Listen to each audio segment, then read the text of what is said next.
Sampurasun wargi-wargi Sunda sadayana tepang dangu deui sareng simkuring Kang Hamdan dina ieu channel. Simkuring bade neraskeun hanca carita ka sarung kaliang maung. Carita ieu karangan simkuring pribados. Mangganya wargi-wargi Sunda sadayana anu teu acan subscribe mangga di subscribe heula nya.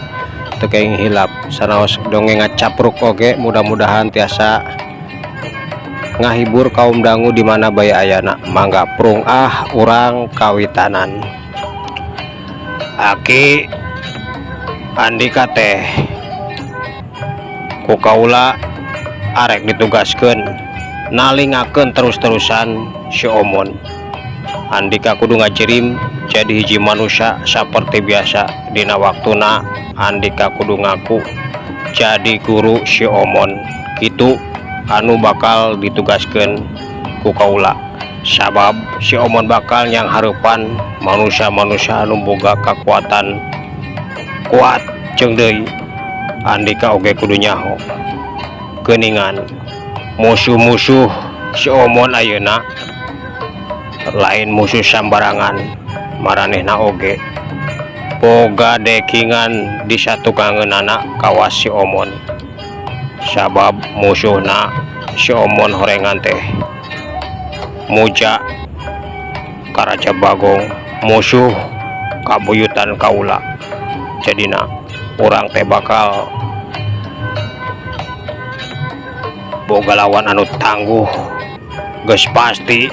Dina hiji waktu negeri urang jeung negeri si Bagong bakal aduh harupan. Tangtuna kudu nyiapkeun sagala rupana. Kitu anu ayeuna bakal ditugaskeun ku kaula ka anjeun Aki. Kumaha sanggup Aki? Jek Raja Maespati bari neuteup ka Aki Kuncen anu tungkul bari unggut-unggutan sanggeus ngarti pagawean naon anu bakal kumanehna dijalankeun ti mimiti kaluar ti negeri Surya Kencana engke. Unjuk sumangga Gusti, kusim kuring bade diestopkeun pisan. Mangga kusim kuring bade dijalankeun naon bae tugas anu diserahkeun Gusti kasim kuring tos pasti bakal diestopkeun dijalankeun sakamampuan Aki. Kitu bae ayeuna mah. Mangga ke daerah simkuring niangna tieu nagara teh Gusti. Cek Aki Kuncen bari nyembah deui bangun ajrih kacida ka Raja Maespati anu keur mencrong nutup kawas anu teu hayang malikeun teutepanana ka mana oge salianti mencerong ka Aki Kuncen anu ngan saukur tungkul teu wani neutup ka manehna. Aki ulah dililakeun deui sabab bahaya keur si Omon kulantaran bakal aya nu ngaganggu leuwih berat deui keur manehna. Jadi cik ayeuna keneh ulah dililakeun langsung miang. Mun bisa mah tepungan langsung si Omona, tapi ulah kanyahoan ku saha bae. Kiwalti si Omon anu kudu ditepungan ku anjeun. Sanajan anak jeung pamajikanna oge ulah nyahoan. Aki tah geus kitu bae nya ayeuna majik kelain ulah dililakeun deui. Cek Raja Maespati bari nunjuk keluar tanda Aki Kuncen teh kudu gawat indit harita keneh. Unjuk sumangga Gusti, mangga ayeuna keneh sim abdi bade miang ningalikeun atawa nalingakeun jang Omon. Mudah-mudahan sadayana tiasa diungkulan ku simkuring upami henteu meureunnan wayahna Gusti kedah nulungan sip abdi. Komodi lamun Raja Bagong turun tangan mah tos pasti kekuatanna lae sanes bantrak-bantrakeun sim abdi Gusti. Jek Aki kuncen bari cedok nyembah kacida antebna geus kitu mah manehna teh nangtung sanggeus Raja Maespati mere patanda kudu indit harita keneh atuh teu dililakeun deui Aki kuncen teh ngagebegkeun awakna les ngaleungit ti hareupeun Raja Maespati anu ngahulang deui bae sanggeus nugaskeun Aki kuncen teh sabab manehna geus ngabayangkeun bakal aya paperangan naon engkena di antara dirina jeung Raja Bagong anu geus lila jadi musuh kabuyutan manehna.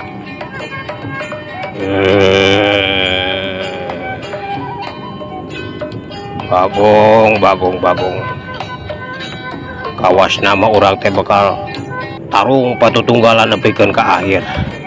Lamun kieu mah aing kudu geuwat nyiapkeun sagala rupana ulah sampe aing eleh ku si Bagong kulantaran geus lila. Aing teh nyang teu padu hareupan deui jeung si Bagong kawas nama kamampuan manehna oge geus leuwih ngalipet deui. Ayeuna mah aing kudu geura nyiapkeun sagala rupana harita sanggeus negadkeun manehna kudu nyiapkeun sagala rupana langsung ngagupayan Ponggawa deui supaya datang ka hareupeunana sanggeus Ponggawa anu dicalukan ku manehna aya di hareupeunana langsung nyarita, Ponggawa ayeuna Andika kudu ngumpulkeun sakabeh pajabat khususna mah Kipatih jeung Senopati angka pangheulana datang ka dieu sabab arek aya anu di padamikeun jeung maranehna kulantaran kaula bakal miang ka tempat anu teu menang diganggu ku saha bae. Kaula arek mujasmedi nyiapkeun kakuatan keur nyang hareupan musuh berat anu bakal ku kaula di hareupan dina waktuna anu geus moal lila deui kusabab tanda-tandana ayeuna geus datang kardi Ponggawa. Cek Raja Maespati bari neuteub seukeut ka eta Ponggawa. Unjuk semangga Gusti, unjuk semangga. Sim kuring ayeuna bade miang. Mangga bari diastokeun pisan mangga. Cek eta Ponggawa bari acong-acongan nyembah. Nya jig ayeuna geura angkir Kipatih jeung Senopati heula. Ke lamun geus nepungan maranehna teang sakabeh jajaran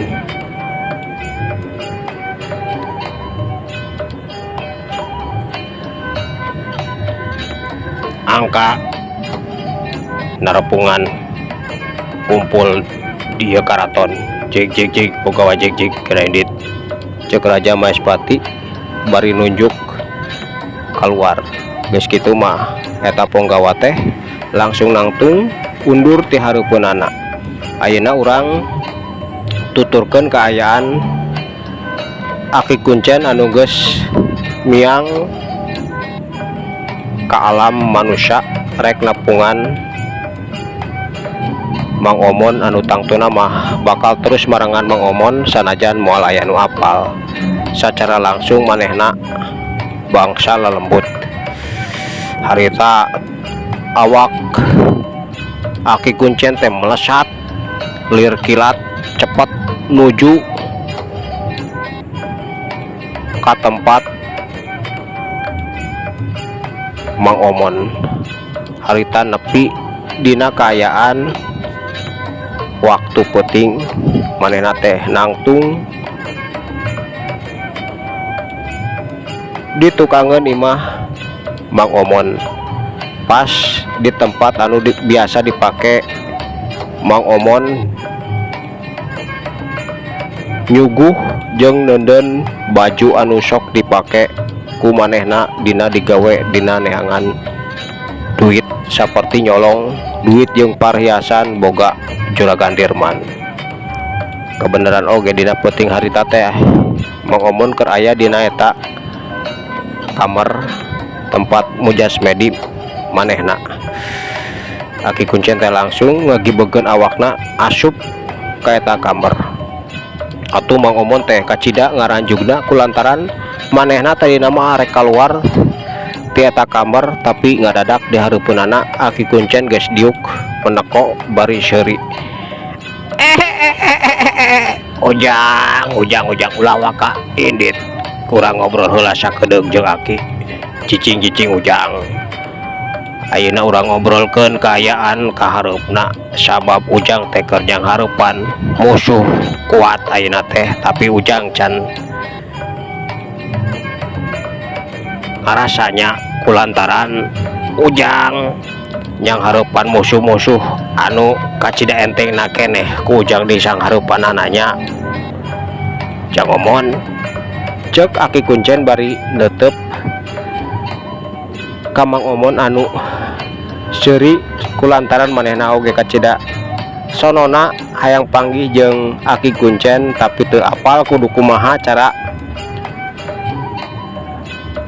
nepunganana kulantaran ari kudu datang deui ka Gunung Wilis mah kacida wegahna.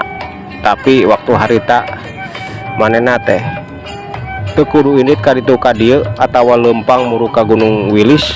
Ayeuna Aki Kuncen ngadatangan manehna sorangan.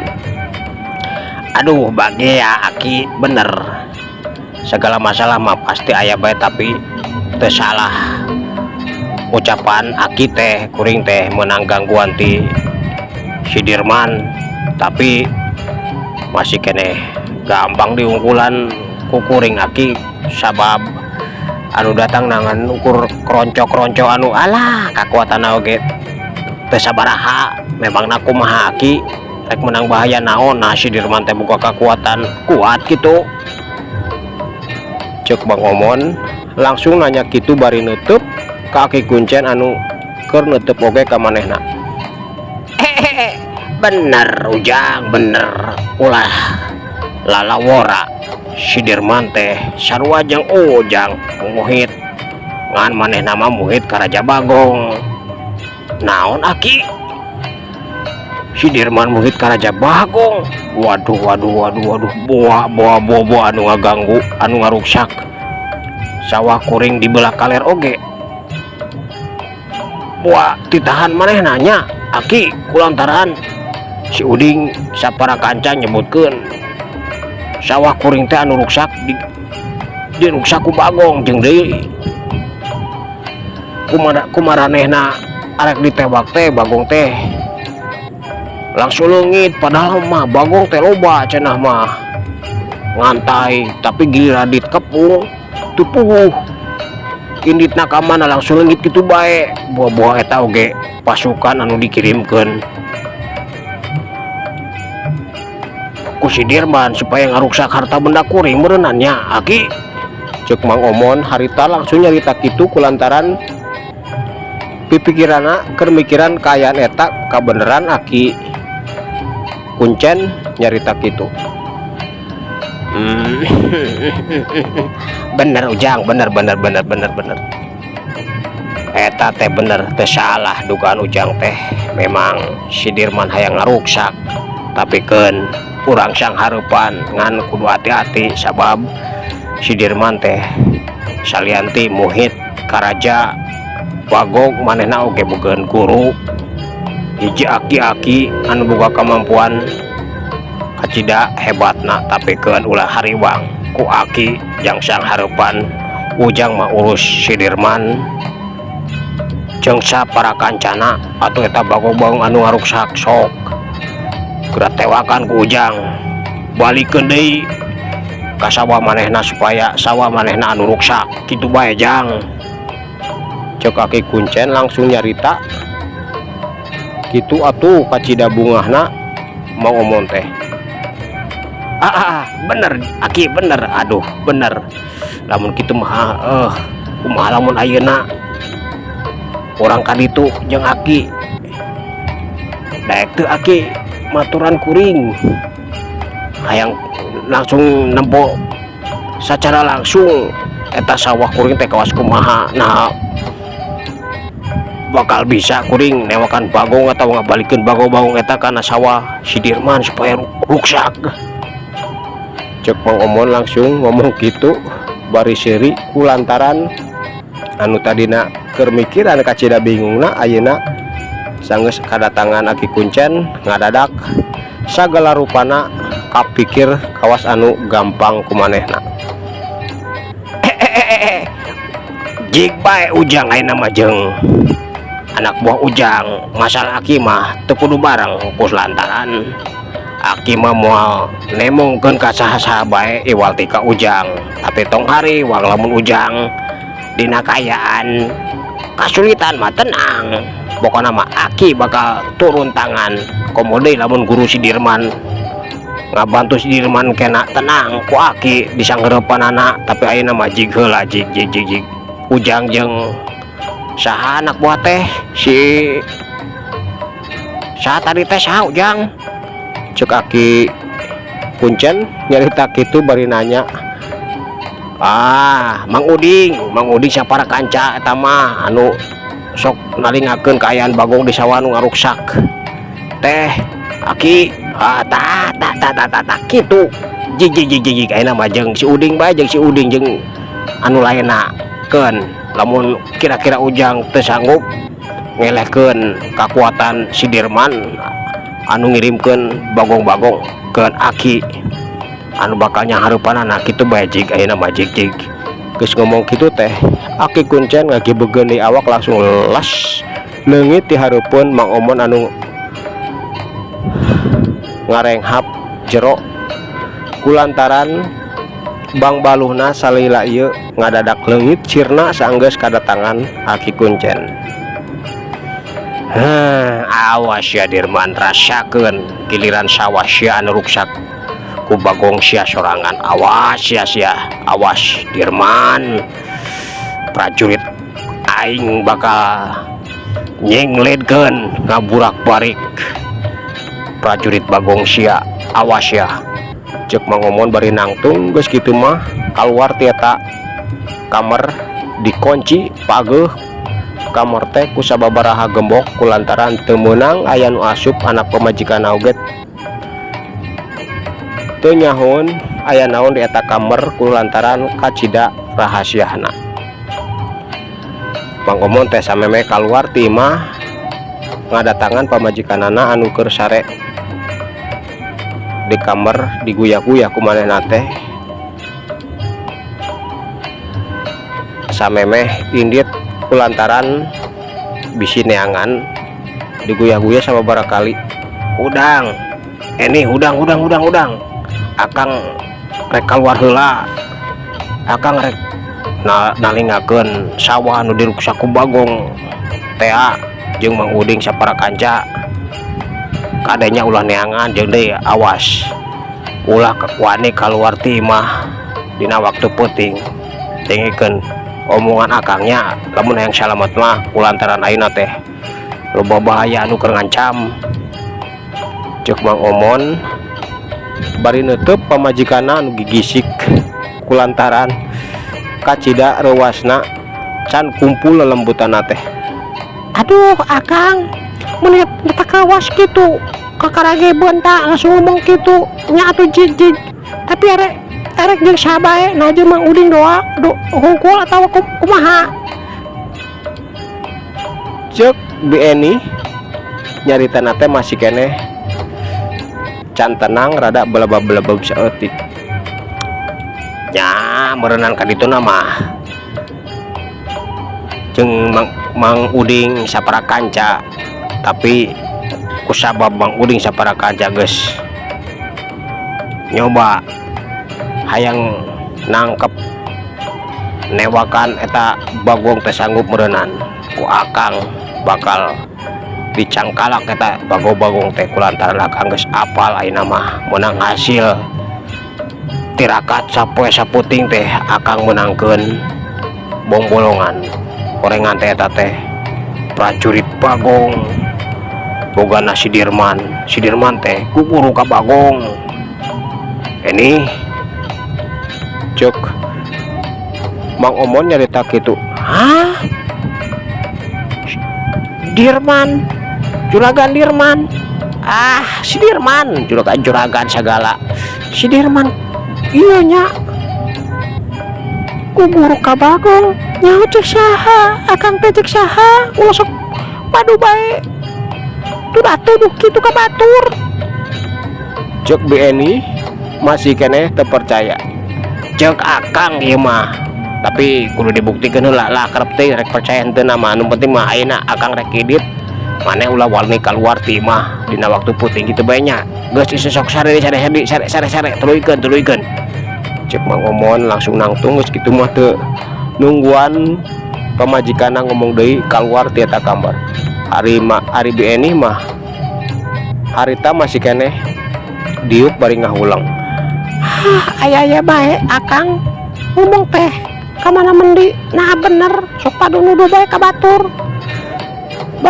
beunghar teh buak hasil jadi payahna komo deui ka nyahoan kan rentenir juragan Dirman teh rentenir atuh duitna ge beurna loba teh tina hasil ngalipet gandakeun duit asa teu percaya kuring mah akang sok kamana-mana yang ngomong teh cek BNI bari gigi deg sirahna ari Mang Omon mah harita langsung keluar nepungan Mang Uding sapara kanca anu teu ka mana-mana kulantaran dititah nungguan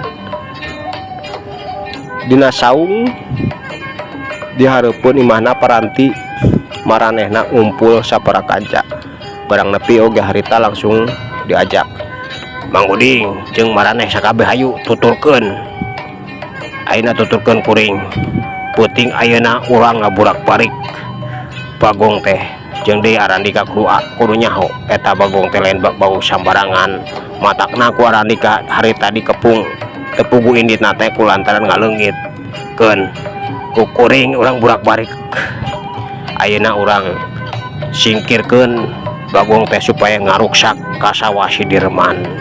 Hahaha aing hayang nyaho kumaha kayaan si Dirman ke lamun sawah naruksak kumaha juragan kumaha bir anu leres eta teh pasukan Bagong teh jieunnan juragan Dirman cek Mang Uding sapara kanca bari neuteub ka Mang Omon waktosna kabojeng seep cag urang tunda dugi kadinya heula kumahanya kaayaanana antara Mang Omon jeung juragan Dirman nah sanggup Mang Omon teh ngusir pasukan siluman